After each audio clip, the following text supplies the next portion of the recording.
Shalom, anak-anak yang dikasihi oleh Tuhan Yesus Kristus. Percayalah bahwa setiap langkah hidup kita selalu disertai oleh Allah kita.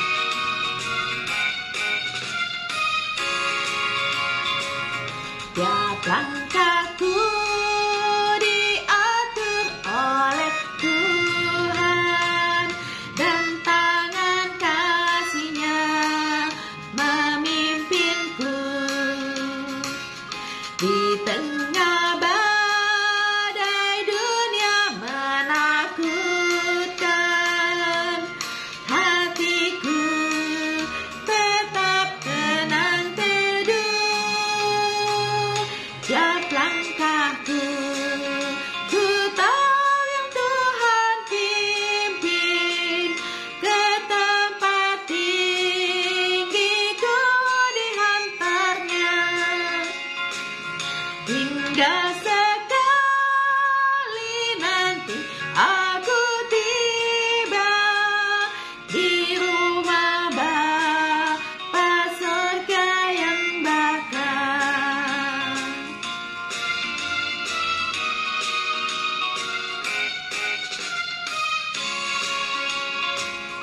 Di waktu imanku mulai goyah, dan bila jalanku hampir sesat,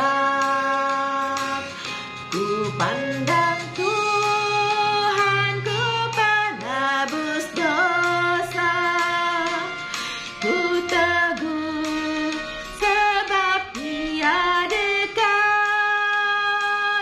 Tiap langkahku ku tahu yang Tuhan pimpin, ke tempat tinggi ku dihantarnya. Hingga sekali nanti aku tiba di rumah Bapa surga yang bakal. Mari berdoa. Bapa, seperti lagu yang kami naikkan, setiap langkah kami diatur oleh Tuhan. Karena itu kami punya kekuatan untuk melangkah, karena kami tahu bahwa Tuhan senantiasa menyertai dan menolong di dalam setiap langkah hidup kami. Saat ini kami mau belajar kebenaran firman Tuhan sebagai penuntun di dalam kehidupan kami. Berbicaralah Bapa, karena kami siap mendengarkannya. Di dalam nama Tuhan Yesus kami berdoa. Amin. Markus 11 ayat 1-19. Yesus dielu-elukan di Yerusalem.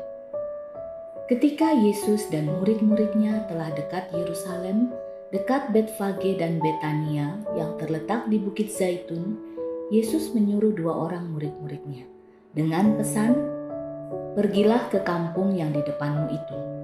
Pada waktu kamu masuk di situ, kamu akan segera menemukan seekor keledai muda tertambat yang belum pernah ditunggangi orang.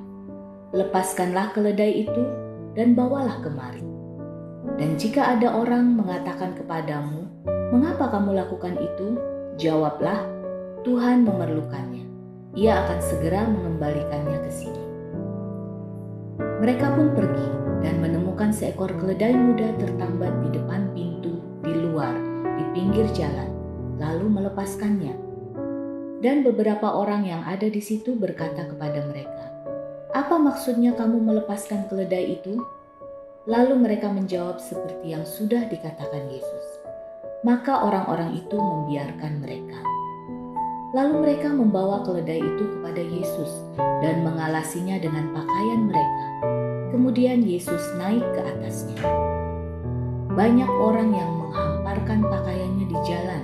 Ada pula yang menyebarkan ranting-ranting hijau yang mereka ambil dari ladang.